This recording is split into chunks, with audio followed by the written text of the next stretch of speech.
Hi guys, it's Frankie from Frankie Tech. Good to see you guys again, and I'm here with my iPhone SE 2016 versus iPhone SE 2020 video. When I was thinking about this concept of a video, I've obviously been reviewing this SE for the past couple days, 5 days to be exact. It's been a terrific phone, but it's also gotten a lot of heat on this channel, and a lot of you wondering why have I reviewed this phone with outdated design, with a tiny display. Why would you review this? Why would Apple ever release a phone like this? Well, that got me thinking, and the point is, Apple has done this before, and it's right here, the iPhone SE 2016. And when this phone was released, it pretty much took the same strategy of using an older design, putting in modern internals, and then selling it for a terrific $399 price point. So how does the original iPhone SE compare to this iPhone SE 2020, and what can we expect for a future version of the iPhone SE? Let's have a look. So in terms of design, these phones basically followed the similar strategy. The original iPhone SE used the same iPhone 5S body, and it packaged it with a new Apple A9 chip in 2016. This phone was small even for its time, with a 7.6 millimeter thickness and 113 grams. It is one of the lightest phones that Apple ever produced. And when you fast forward here to 2020, we have the same strategy with this iPhone 8 body using the latest internals, the A13 Bionic, but we still have a 7.3 millimeter device, super thin, a lot thinner than most phones in this day and age, and 148 grams, a lot lighter than most phones in this day and age. Now, in the world of giant phones, these may look like toys to most of you, but the reality is, guys, there's a lot of people who were actually upset when this iPhone SE was released that it did not stick to the original 4-inch display size of the original. And if you think about it, the market for small phones has really dwindled. There are very few manufacturers that are creating small phones for small-handed people, or for people who just don't want a giant brick in their pocket. And just like the iPhone SE did with this 4-inch display and a small form factor in 2016, the iPhone SE 2020 is doing the same thing, creating a smaller 4.7-inch display and a smaller form factor to fit your pocket. And look, I get it. These aren't AMOLED displays. They're not large displays. These bezels are huge, no denying it. But these are excellent LCD panels. You can rely on Apple to deliver the best LCDs on the market. And honestly, even this 2016 SE still holds up in daylight. I was using it yesterday out and about, and I could still use this phone in bright daylight without issue.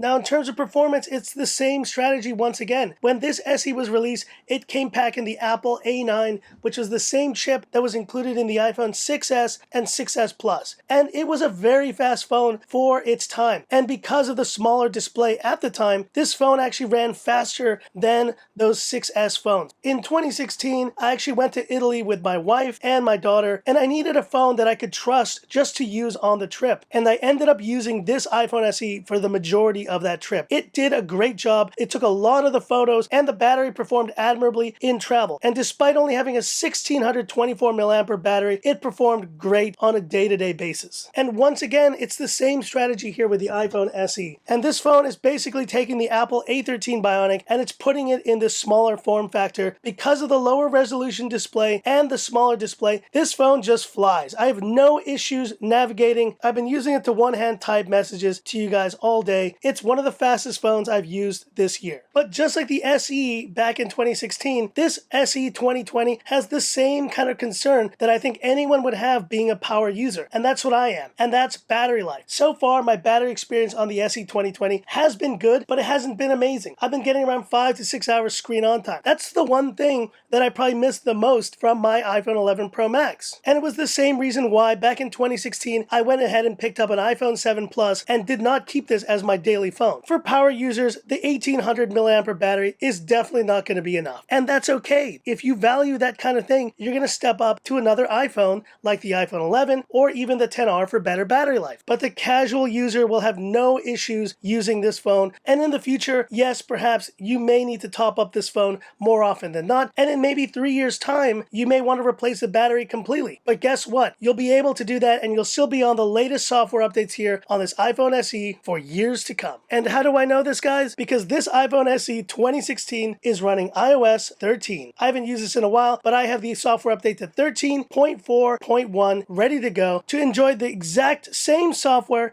as a phone that was released just last week. Now I get it, guys, you may not value this, but I ask you to find me an Android phone that was released in 2016 that is able to do this. And talking about audio, and this is another reason why Apple using an older design for a modern phone comes in handy. When this iPhone SE was released in 2016, the iPhone 7 was released shortly after, and what did that phone do? It removed the headphone jack. And subsequent generations of iPhones did the same. This iPhone SE adopted the previous design, and because of that, you see there's a 3.5mm headphone jack, and I know people, even colleagues, who for years decided to keep using this phone because of that. In this year's iPhone SE, it's a little bit different. I think it's more about Touch ID, and the fact that there are people out there who still don't want to use Face ID. The Touch ID on the iPhone SE 2020 is terrific. And on top of that, I will say, yes, it's a little bit strange going back to a home button interface on this phone, but you get used to it pretty quick. And I still have a bunch of iPads that I use in this way. Would I have loved to see a toggle that would allow me to switch to the iPhone 10 style gestures? Yeah, I would have loved to see that, but I guess that might confuse some people, and it would essentially render the home button completely useless. And a few things carried over from the iPhone 8 really make a difference,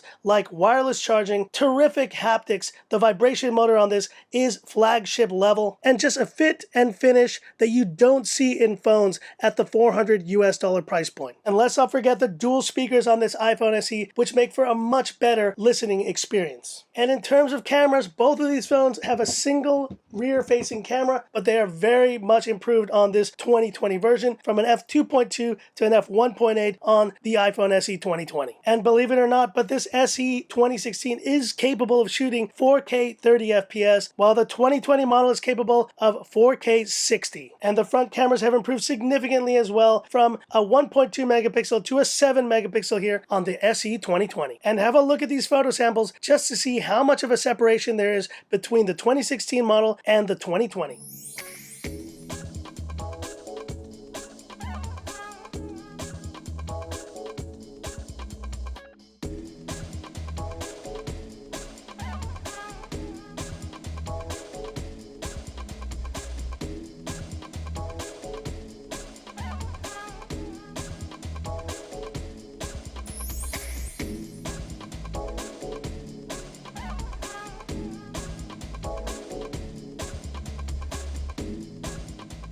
So wrapping up this video, guys, I just want to answer this question for any of you out there who are still using the 2016 SE. Is it worth the upgrade to the 2020 SE? I think the answer is clear. It's a resounding yes. This phone is offering so much more to the table, and if you're still rocking this original SE, props to you, that's pretty incredible. But with all the added power, all the improved camera, improved haptics, wireless charging, and just improved experience on this iPhone SE, it's going to be a big jump, but it's going to be a worthwhile jump for any of you to consider. And you know, this comparison got me thinking. We saw an iPhone SE in 2016, and we now have an iPhone SE in 2020. What can we expect from an iPhone SE in 2024?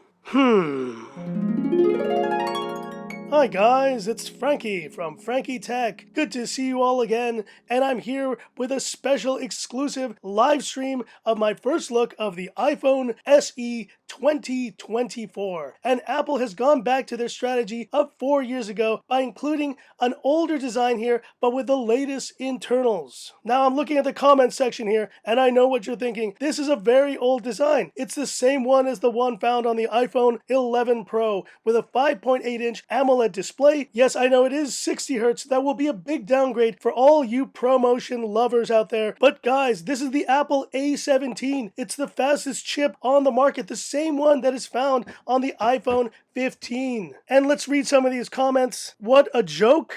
Worst YouTuber ever. Please, people, understand. This phone is not for you. Now, I understand we're all used to using these 8-inch display devices now here in 2024. I understand, guys, but please keep in mind, this display is still very beautiful. I will never use a sub 7-inch display. This is a toy. Guys, please understand. Look, I understand this phone is not for you, but this phone was normal once upon a time. And this phone has a 3046 milliampere capacity, worse battery performance. What a joke. This won't last me 3 days. Please understand, guys, this is for the casual users who are okay with a phone only lasting them for a day and a half. Look, this will not get you the 20 hours of screen on time that you expect these days. And yes, there's only 2 cameras on the back of this phone, but we do have an ultra wide in here, guys. What's this in the comments?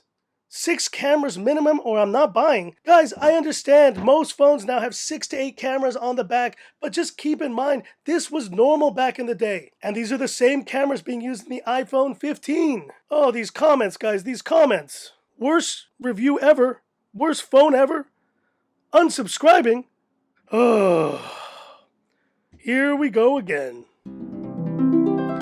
I wonder. I guess we'll just have to wait and see.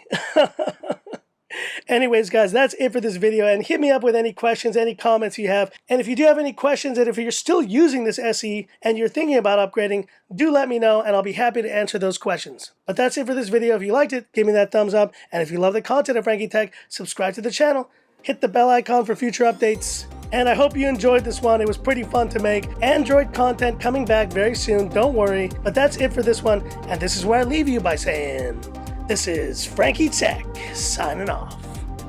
Have a good one. 2024. I wonder how big phones are going to be.